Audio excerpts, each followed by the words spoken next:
And the topic that I want to talk about is how Trump has, issued this threat in which he's essentially going to, he has not said that directly. He is using metaphors about that, certain words that are not that direct. But he's implying that if by Saturday, 12 p.m., all the hostages from Gaza are not released, let's say that the glassing of Hamas is gonna be speed wrong. They're gonna be. I was about to say a word of one thing that you sometimes do on Sundays, and it was not going to be appropriate. This topic, I understand. I have to be very careful with this topic. Here we go.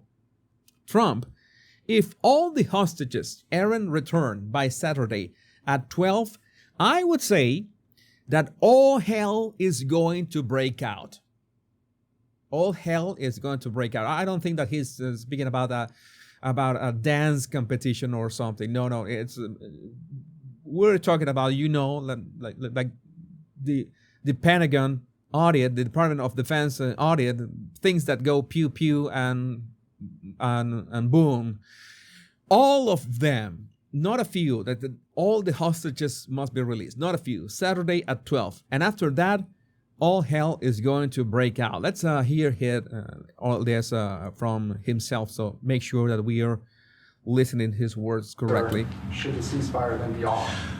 Well, I would say this, and I'm going to let that because that's Israel's decision. But as far as I'm concerned, if all of the hostages aren't returned by Saturday at 12 o'clock, I think it's an appropriate time. I would say cancel it and all bets are off and let hell break out. Okay, so he is essentially saying that, regarding the ceasefire between Israel and Hamas, he's saying, well, this is ultimately this is Israel's call, but if it was for him, like he just said that, if it was to the United States, if each and every hostage is not released by Saturday at 12 o'clock, a nice time, and release all of them, then all hell is going to break loose. That they're going to essentially glass all these facilities, and we know that it means for Gaza, it's pretty much destroyed by this point. I mean, how are you going to do this? I don't know. This is the part that I don't know how are they going to do it, because it's not like you can just threaten Hamas with bombs. You would have to, send the drones, send the killer drones who can tell. But how can the killer drones tell Hamas militants from Palestinian civilians? It's like, how can the drones tell that? It's how Hamas militia could dress even as a woman. They can wrap themselves as a woman and pretend that they are a woman. What is gonna do a killer drone in that regard? Again, I'm trying to think. I'm thinking out loud here. I'm seeing and keeping an eye on your comments. I thank you for coming. The comments respectful, which is the most important thing. You can share your opinions, and for both sides of the discussion. But this is a reality. The hostages have to be released. This is something that I agree with. The hostages shouldn't have been taken in the first place. Let's see the other words from Trump. I'd say they ought to be returned by 12 o'clock on Saturday, and if they're not returned, all of them, not in drips and drabs, not 2 and 1 and 3 and 4 and 2. Saturday at 12 o'clock, and after that, I would say all hell is going to break. All hell is going to break out. again, it's vague, but you have to speak in vague terms because what are you gonna do? It's like I in my limited understanding of the conditions in which is the fighting in Gaza, that is not easy in any way. Like, you don't want massive civilian casualties. You don't want that. Okay, that would be horrific. You have women and children. Okay, women and children that you want to protect at all costs. Okay, they shouldn't be in that war to begin with. But at the same time, Hamas should cease to exist. Like, cease to exist. I'm going to be very clear with that. Hamas as an organization should only exist in history books, and that's it. It is a pipe dream because we know how ideologies work. You know that how strong can be how strong propaganda can be, how you can train sleeper cells in every way. I've studied about the sleeper cell, all those techniques in which you infiltrate civilians with, let's say you turn civilians into militants without anybody noticing.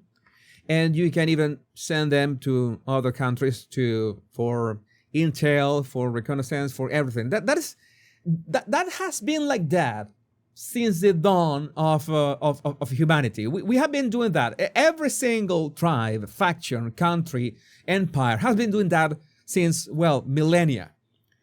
So how do you fix that? How do you fix that in this case? Of course, it's so hard. At least we already know that Egypt and Jordan have agreed, okay, no, you know what, we don't want the Palestinians. For some reason, no Muslim country in the Middle East wants the Palestinians.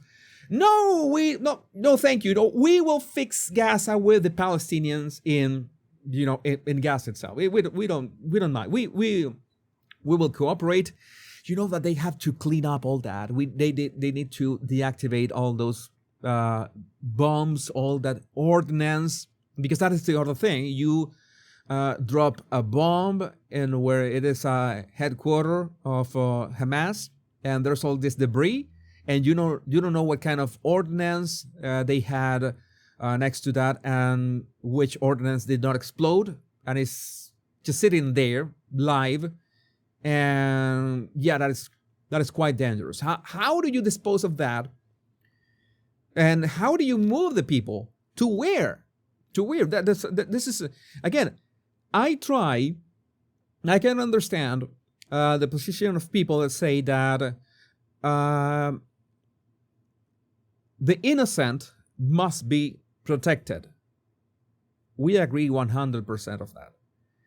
And any terrorism and any let's say, how to put this in a way that I can express this. This is a bit difficult. This is not my area.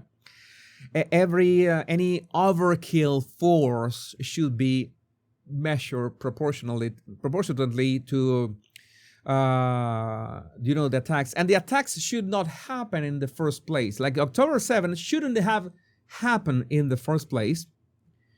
How do you fix that? That has to be fixed. Why does it have to be fixed? Because you want stability in certain regions. The more stability you have in the world, the better you can cooperate. We know, for example, countries like Saudi Arabia and the United Arab Emirates, they want the progress. They want to, what is the word? Like, westernize themselves a bit. Hey, you know what? We want to be more like the Western world. We don't want to be radicals. They don't accept extremism, Islamic extremism in their own countries. So that's why the extremists have gone to other countries, namely countries like the UK. And that's why the UK has a big problem right now. And everybody knows that. You know it. I know it. The people in the UK know it, and it seems like those people in charge in the UK government have not realized that, or they are purposely into it. But yeah, that is the problem. The extremism, that radical extremism, is fleeing away from the Middle East, where they are not welcome, especially in these countries like Saudi Arabia and the United Arab Emirates, to Europe. And that's why Europe is going the way that it's going. Again, this is a mess. I'm going to make it clear for the upteenth time, I am not the best at speaking about this topic. I am just reporting on what I see, on the words that Trump is saying, how I see the situation, how can this be solved. And well, the fact is that, yeah, there needs to be some kind of solution, and it's not that it's not easy at all. It has been going for a long time.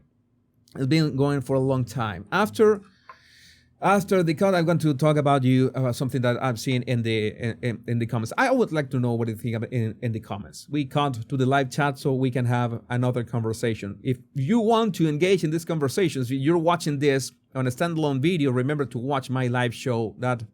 That's how you get to the actual sauce of the Jesus Enrique Rosas show.